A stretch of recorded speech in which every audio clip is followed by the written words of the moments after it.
Level up your LA Kings experience with the new Vivid Seats Elite Seats. All the on-ice Kings action with even more exclusive access. Enjoy great seats to the game along with premier dining inside the Lexus Club with all-you-can-eat food and non-alcoholic beverages. Plus, get a free Team LA Kings item and parking with your purchase. Score your Vivid Seats Elite Seats tickets today and earn rewards on each purchase from the only ticket company that rewards you for buying. Experience it live with Vivid Seats, the official partner of the LA Kings.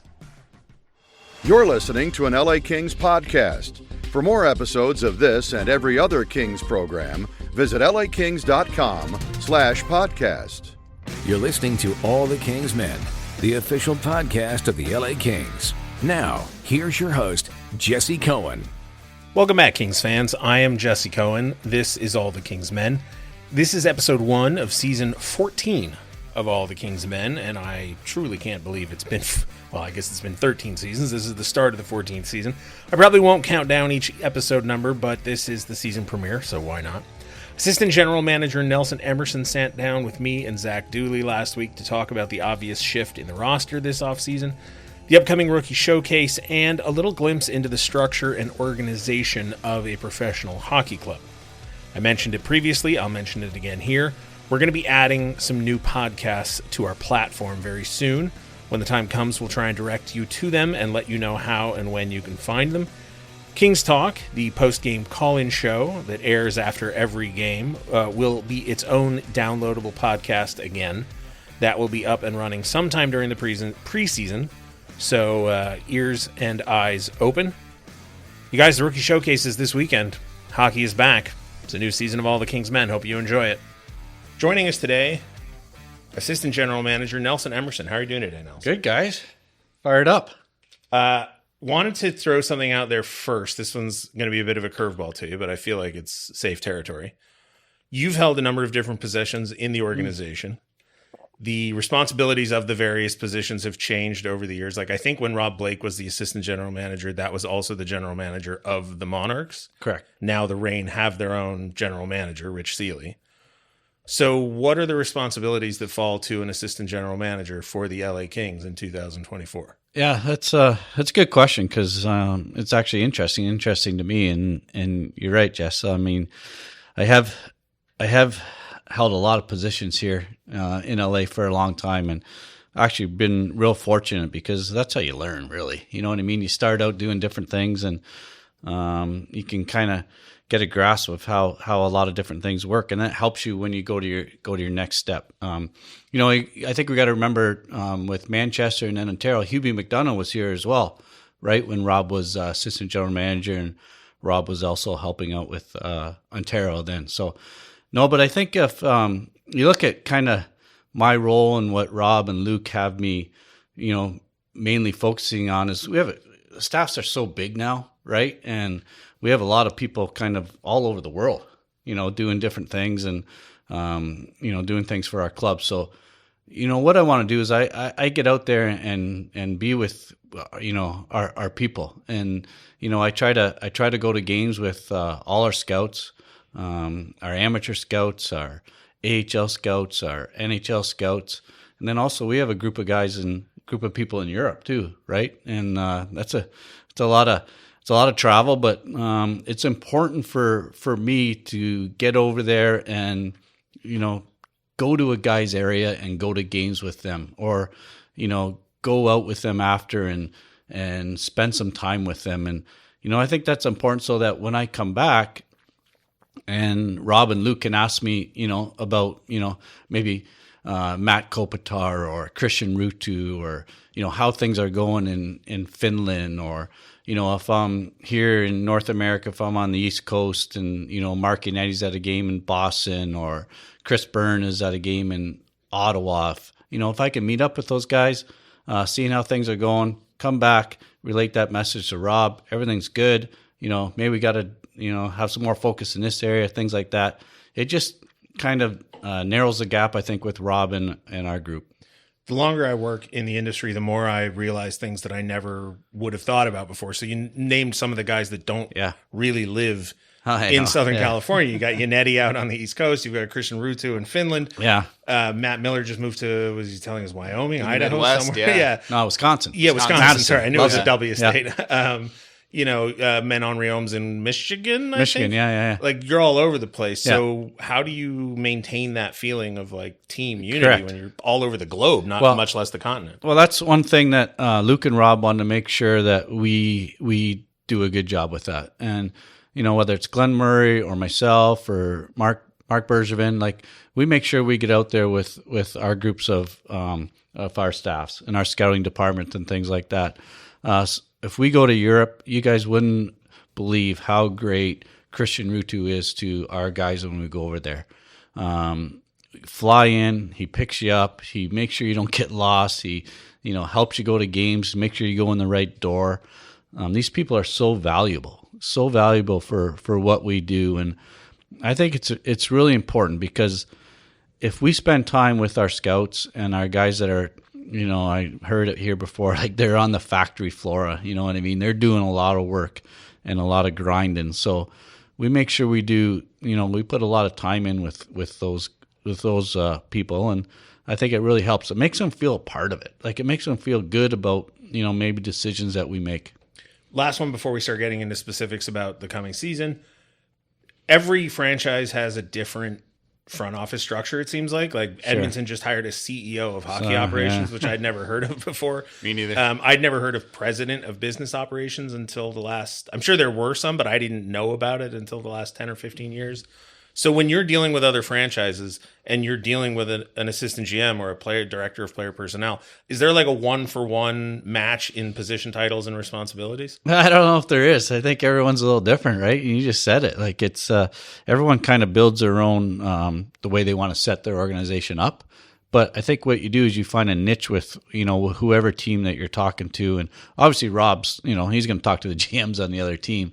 But, people like myself and Mark Bergevin, we might have a person in that organization that we feel comfortable with dealing with, or someone maybe in our direct role. So that's kind of how we do it. You get a feel, and I think it's simple.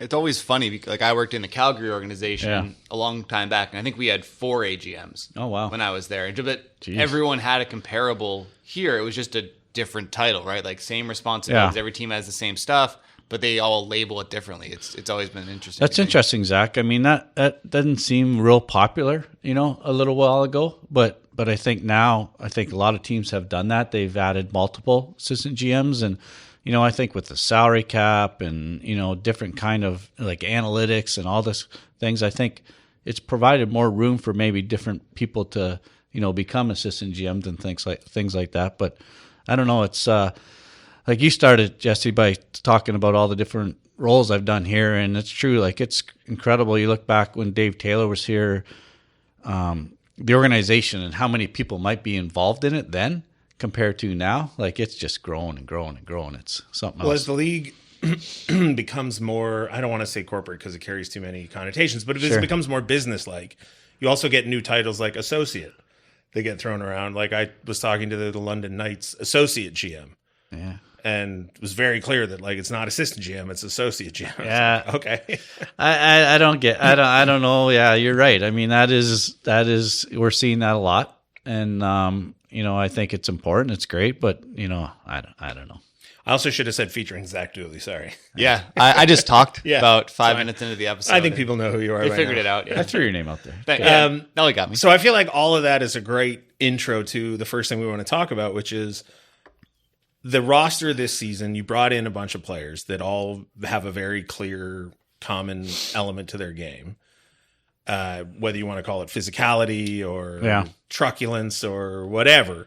How is the decision made to focus on that? How many people get feedback into that? How many people weigh in on that? Is it a round table meeting, or is it just a decision made by one person and then passed on to everybody else?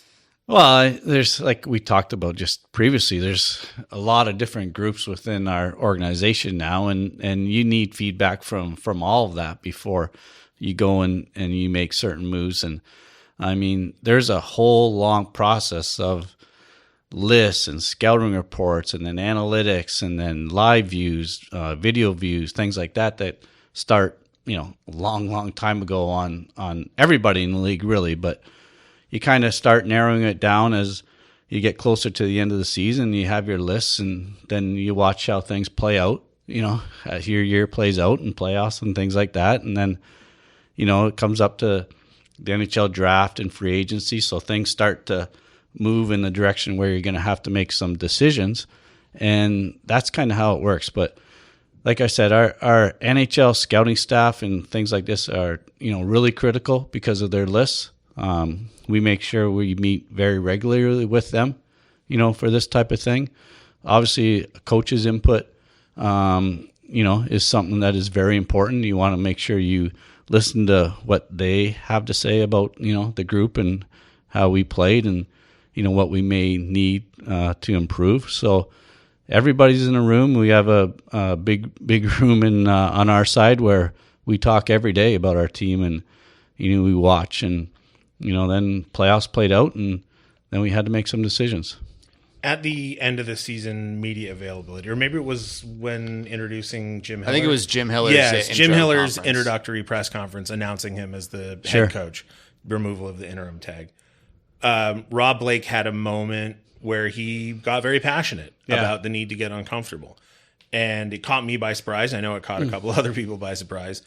It sounds like that wasn't the first indication that you had that there would be this tonal shift coming. Well, you watch, right? And, we've been good here for a number of years, and, we like our team and like what we've done. Exciting team to watch, good players, but, we kind of hit a snag in that first round. And, I think what Rob was saying there is that, the NHL, it's an unreal, what a great league it is, but it's hard.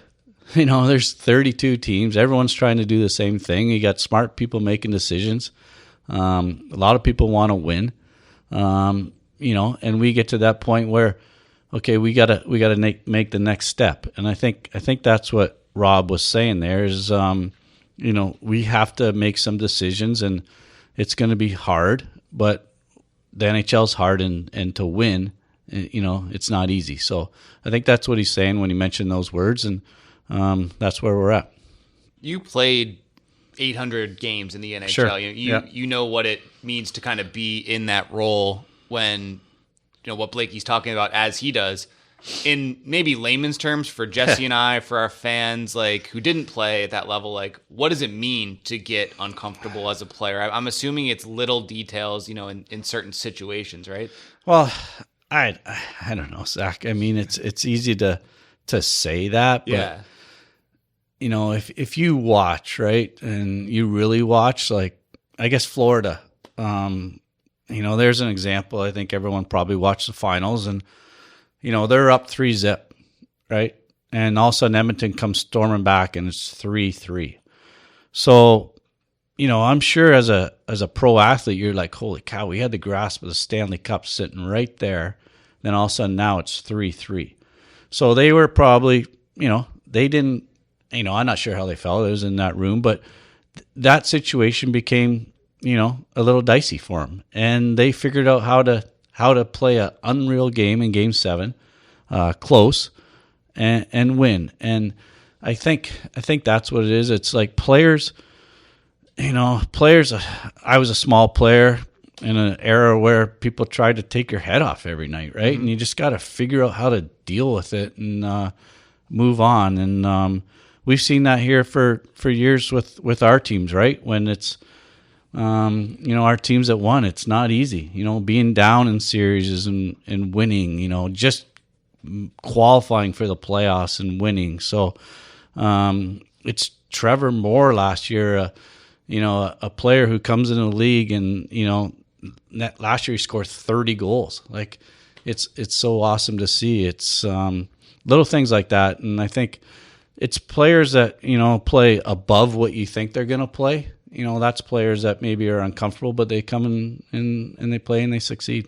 If you look at the guys who were brought in, it's easy to see how an Edmondson or a Jeannot or a Burroughs, how they play that way, right? I feel like that's in their nature. How important is it for guys who maybe aren't that by default, who are maybe skill players or, like you said, smaller players, to also kind of buy in and deliver that in that way as well?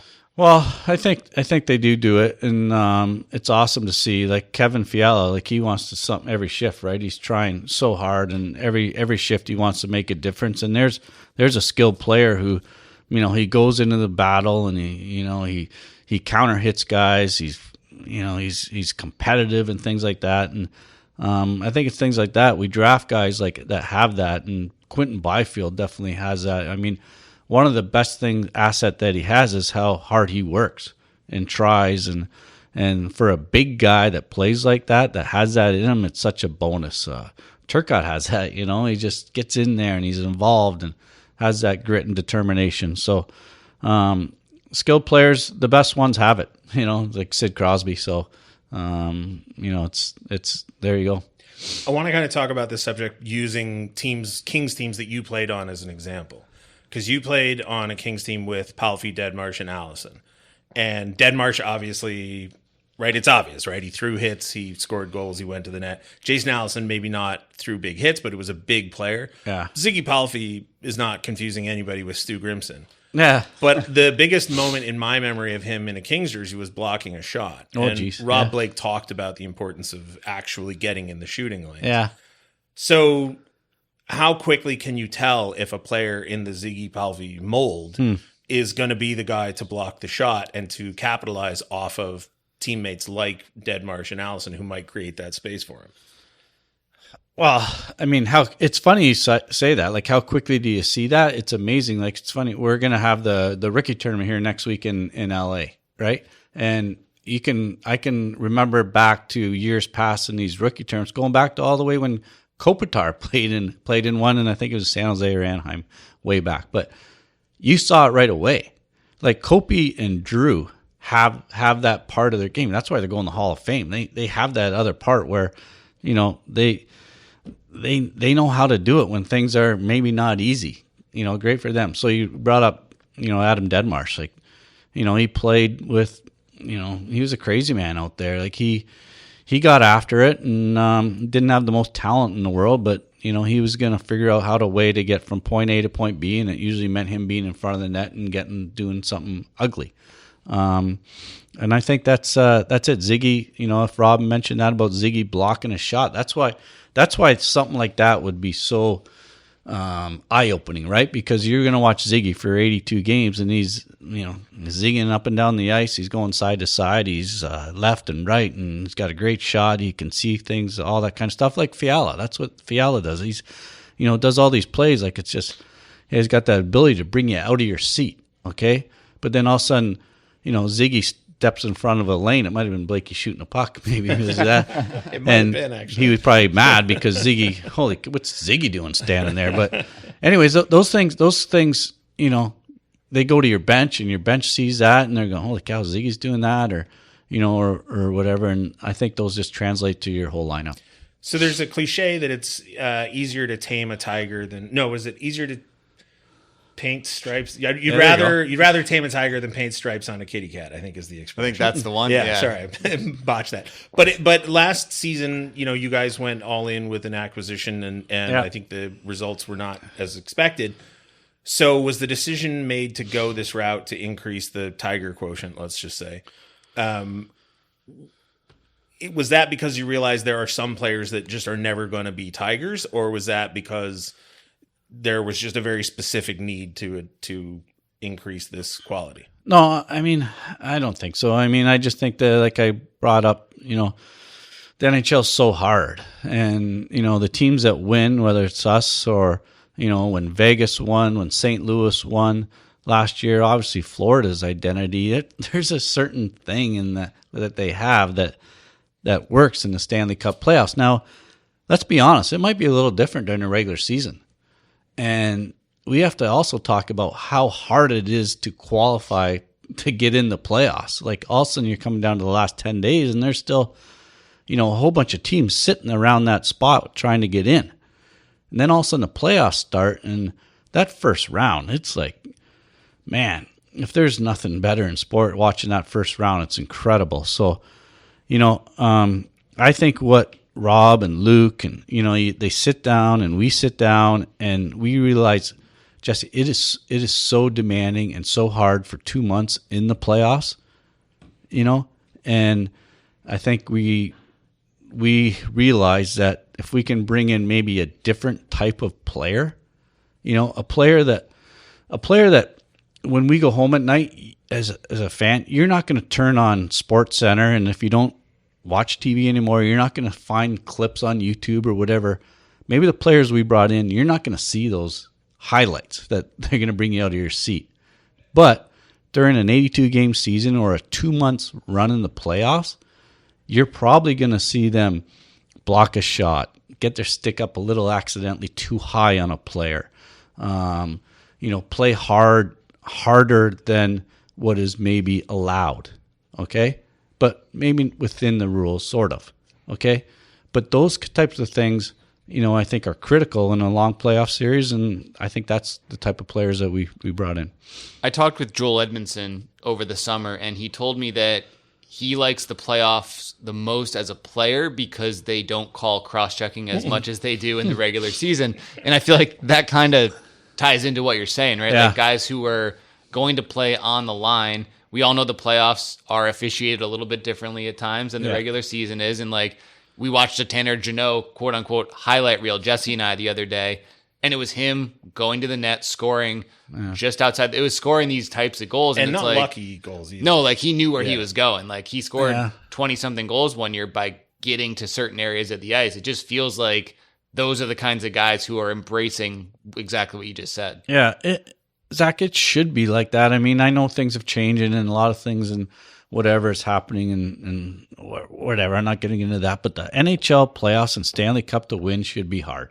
Like it should be demanding in 7 games, and it's hockey. So we hope that never changes, and what we see, it doesn't. Florida did the same thing. So I think the guys you just brought up, I mean, that's their style, that's their identity, and good for them the way they play like that. And I think you can go back to every winning team over the last number of years, they've had players like that.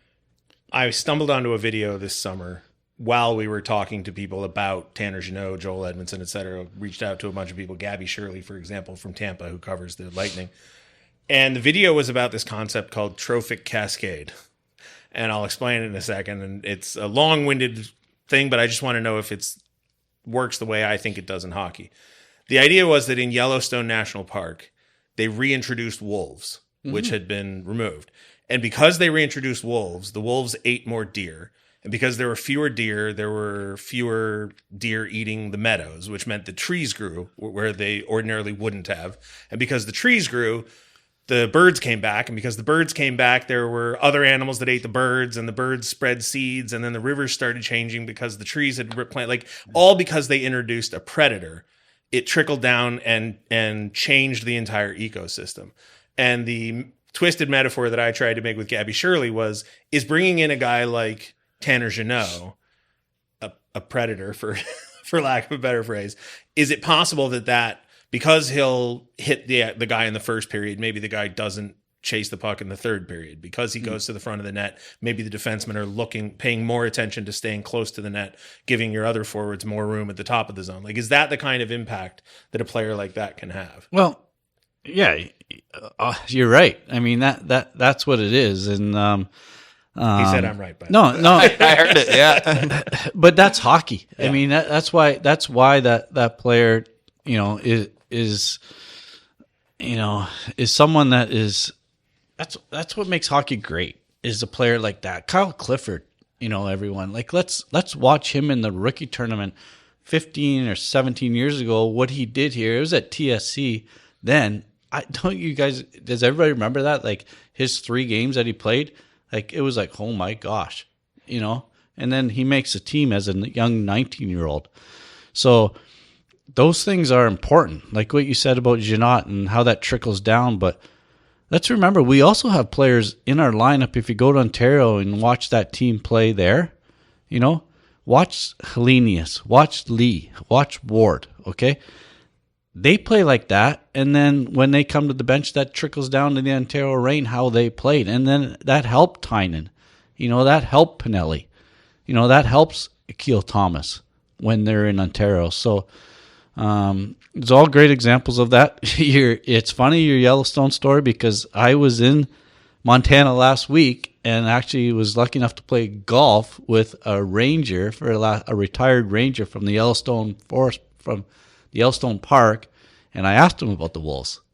So you brought that up, and there we go. It's a random video I stumbled onto. Did you get the same trickle-down explanation that Jesse just gave? Well, it was a lot simpler because I was in between shots, and I said, was it those wolves that important to that park over there that everyone says? And he basically said, yeah. Yeah. There you go. Tanner Janot, the wolf. We're going to talk about goaltending now because it's a funny position. Obviously, everybody says it's voodoo. I think Glenn Murray told us if the puck goes in, it's bad. If the puck stays out, it's good. Last season, you guys spent, I think, 32nd in the league. 31st, 32nd, yeah. And got pretty good numbers, if not great. Sure. This season, obviously, higher price. So, and it's unlikely that you'll get, the same percentage of results more than you getting in payment. But as we just talked about the Wolves and the trickle down and everything, a goaltender's more than just his save percentage, right? As far as his impact on the team. Kings fans know that better than anybody with Jonathan Quick.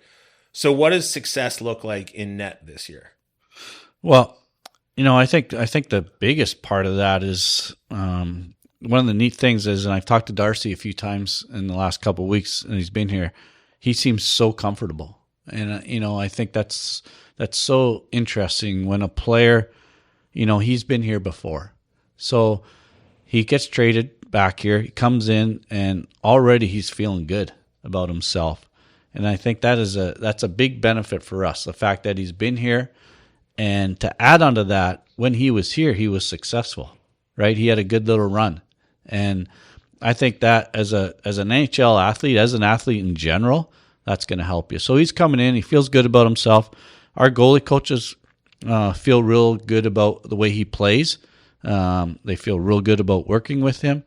And, I think the one thing that LA has been, if we go back to Budai, right, or whoever, the goalies that we put in there, because our defense is led by Drew Doughty, who we've had this conversation here for the last 20 minutes about maybe how a player plays. Like Drew Doughty, that's as soon as he stepped on the ice as a 18-year-old, that's how he was. That's how he is, and that's how he will be, for the next little while. So our defense is led by Drew. They play hard. They compete. They don't want to allow great shots or shots on net. And I think for a goaltender, he goes in and does his job, and they feel good about that. That helps our goaltending out. It's a good segue to what I wanted to ask you next, which is the guy who is compared sometimes to Drew, which is Brant Clark. And it's hard to be compared to Drew because when Drew is here, Drew is Drew. Like he's going to be at the top of that chart. But a lot different players in a little bit of a way, right? But like Blakey has said, to me, like, hey, this is a guy who's expected to be on the NHL roster. Like it's that time where he can make the step, to the next level. He's on the rookie faceoff roster to start the year. Like, what do you want to see from Brant so early? Why is he on that roster? What can he learn from that tournament that can take him into an NHL season where he's looking to make the jump? Yeah. Zach, like I'm glad you brought up about, early on I talked about all the different roles. So I've been able to see all our players come through. Braden Shen, one of my favorites, right? And I knew how he would be as a pro just by watching him as a junior. And oh my gosh, when you're in the LA Kings organization and you're watching him at World Juniors in Buffalo, well, when you walk, boy, are you proud. Like you're sitting there watching Braden Shen light up the world for 17 or 18 points. What he did there makes you proud. But we've had so many good young players drafted. Mark Unet's done a terrific job here for a whole bunch of years of getting young players in. But I want this Clark kid, Brant Clark, what he did in junior hockey, what he did at the World Juniors as a defenseman, this might be the most exciting guy I've seen as a prospect at his position. Okay, just his natural ability to make plays, to find guys, to make people better. And what I add on the end of that is he wants to be on the ice when things are critical. So World Juniors in Halifax, all of a sudden Canada, I don't know what happened there at the end. All of a sudden it gets tied up against the U.S. and it goes into OT. Was it? No, it wasn't the U.S., but it goes into OT. Was it the U.S.? Who did they play? It was Czechia, right? Yeah, Gold that's medal? right. Yeah. Okay, so it didn't matter because I was just watching Brant, and he wanted to be on the ice in overtime. He makes an unreal play, to stop one of their guys and then go the other way for a goal. He was the best defenseman in that tournament, and that's what we see from this young man. He wants to come to the NHL, and he doesn't want to just make it. He wants to be good. And I learned this a long time ago. It's not we want you to play in the NHL, it's we want you to win in the NHL. And I think Brant Clark has this in him. He wants to be Drew. Like, he stares at Drew every time he's up here, he's just staring at him. Like, he watches him how he gets dressed. He watches him what he does when he walks on the ice. He watches him what time is Drew leaving the rink to go home? What time does Drew get to the rink? Like, how does Drew dress? What kind of shoes is it? Like, he wants to be like that, and that's what's really neat. You look at Brand, you go, people from the outside might not see that, but this guy's smart. Like, and he wants to be a player, and we expect. So I'm saying all this. Hey, that it goes back. The NHL is so hard. Like, it is so hard. So I'm saying how great he's been in these other situations. Well, now he's got to be great in the NHL. Okay, but he's going to have a lot of people helping him. He's got a lot of people on his side. Matt Green, Sean O'Donnell, been working with this kid, for 2 or 3 years now. So, yeah, he's important. He's an important player, but boy, has he been fun to watch. So let's use Brant Clark as a full pivot into the rookie showcase, which starts on Friday. So first time it's been hosted in LA in quite a while, and the event has grown. Just logistically, scale of 1 to 10, like, how complicated is it to throw this thing? It's complicated, I don't know. For people who listen, if you have kids and you travel with them, right? You ever go to the airport and you're trying to get 2 kids on a cross-country flight, and there are 2 kids under 2 and they're screaming and they're sick or whatever, and you just do it.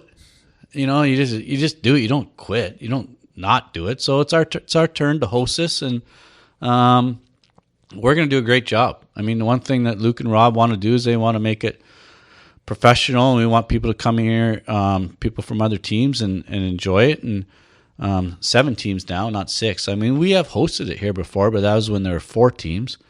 But it's really special for the players that are playing in it, the staffs from the other teams, all the scouts. There's going to be close to 200 NHL scouts here. And then, what's really interesting is Eva in our office is getting calls from parents from these players that, want to come and watch. Like, it might be it's the first time Green Tree will have an NHL jersey on. So his family, like, when I hear Eva get these calls from the family saying we want to be there in LA, how do we, can my son get me in the building, like things like that. And from when we get these calls from these parents, it's really special. So, San Jose is loaded, like, they have a ton of great young players coming. Anaheim's had great picks over the last few years. Utah, good young players. So it's challenging. It's going to be fun. I think it's, honestly, maybe I'm older, but when you put events in like a bigger stadium, and maybe it's like a quarter full or things like that, like it's great, but I think having it here is special, because when the kids go on the ice, it's a small rink. It's kind of like how they grew up in youth hockey. It just has that comfy feel, and I think it's gonna be terrific. So you've got 3 games. The Kings have 3 games in this event. You've got 5 goalies, 10 defensemen, and 15 forwards. That's enough for 5 lines, 5 D pairs, and 5 goalies. There's some names that make perfect sense: Liam Greentree, Cohen Zemer, Brant Clark, Matthew Mania, Angus Booth. But you have to fill out this roster with invites. So are you looking at the guys that are locks that are going to be there, your Pinellis and everything, and then looking to fill in, in the margins and go like, okay, well, these are the guys we already have. These are the invite, you have some AHL contracted players in the Kings or on the Reign. If you're looking to invite a Luke Woodworth or Patrick Moynihan, are you looking for specific kind of players that fit a specific kind of mold to fill out the roster, or are you looking at guys that you've already sort of had your eye on? Well, no, it's a latter. It's guys that you've had your eye on, or guys that you think might be beneficial to get here, so you can watch them because they might be players for Ontario. Richard Seeley and Jake Goldberg have done a good job putting this lineup together. It has been hard. I mean, think about what we've done. To Mark Yannetti over the draft he hasn't had many picks, for the last 4 or 5 years. I remember sitting there 3 or 4 years ago being so excited because I wanted to go to the Ricky tournament with all those centermen that we had. Was it Kapari or Gabe Velarde, Turcotte, and then there was one more because I want. Was it Q even? No, it wasn't Q yet. Pre-Q? But we had 4, like just loaded, like right down the middle. And like, I can't wait to go into that tournament because we're going to be just like these 4 studs, sitting there. And then we had COVID and we didn't get to have it. It didn't happen. So, and then I think maybe Turcotte might have been hurt and things like that. And, or maybe Gabe didn't go, but something like that happened. But anyway, so, we don't have that situation anymore because we haven't had the draft pick. So yes, we have to solidify our roster with invites, but it's so special watching these kids come in and they're so excited. And, a lot of times that's a player also catches your eye, and he earns his way into the Ontario Reign training camp and then earns his way maybe, to get an AHL contract. So, special. Do you look at past experience when you look at maybe guys who aren't draft picks, like how much success the organization's had with an Iafallo or a Lizotte or a Walker or all guys who came in undrafted, either AHL or NHL deals, not expected to make the contributions they did immediately, and then boom, love it. You have all these contributors who weren't a draft pick. Love it, love it. Like love Iafallo's approach to coming into organization. Just I don't need anything. I don't deserve, whatever. I'm just going to come and play. And that's all he did. And, he ends up being on Kopitar's wing for a number of years. Like, oh my gosh, because he did everything right. Coaches wanted to keep putting him out there. Lizotte, he knew right from development camp before the rookie tournament that this kid, hey, I'm going to do whatever I got to do to make this team. And we're like, make what team? And it ended up being the NHL team. Like, never played in the minors. Are you kidding me?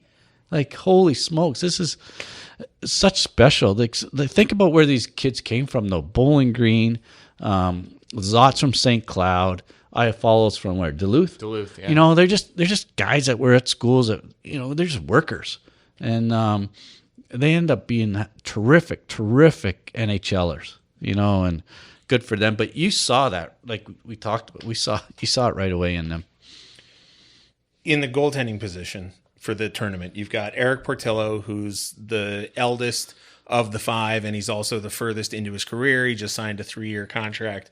The last 2 years are one way. Then you've got Carter George, who's a second-round draft pick, high profile as far as goaltenders go, right? He played for Canada in a couple of international tournaments. Then you've got 3 invitees: Colby Hay, Samuel St. Hilaire, which I've been reliably informed I mispronounce every time I say it because I don't put enough French on it, and Jackson Parsons. Only 3 games, 5 goaltenders. How do you anticipate who gets to make the decision on playing time for the goalies, and also who's going to coach the team? I don't think we've talked about that either.